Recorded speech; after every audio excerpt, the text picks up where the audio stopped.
ঈদুল আজহায় বেনাপোল স্থলবন্দরে আমদানি রপ্তানি ২৭ জন মঙ্গলবার থেকে ১ জুলাই শনিবার পর্যন্ত ৫ দিন বন্ধ থাকবে।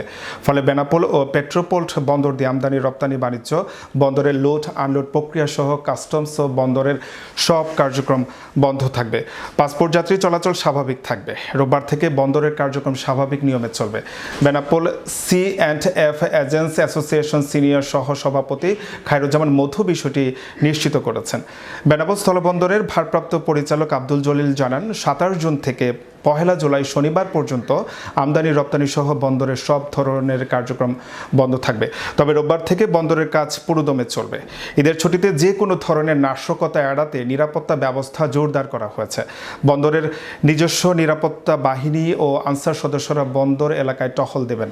বেনাপোল চেকপোস্ট পুলিশ ইমিগ্রেশনের ভারপ্রাপ্ত কর্মকর্তা আহসান হাবিব বলেন, আমদানি রপ্তানি বাণিজ্য বন্ধ থাকলেও স্বাভাবিক থাকবে পাসপোর্টধারী যাত্রীদের যাতায়াত। এ কারণে ইমিগ্রেশন কর্মকর্তা কর্মচারীদের স্ট্যান্ড বাই রাখা হয়েছে।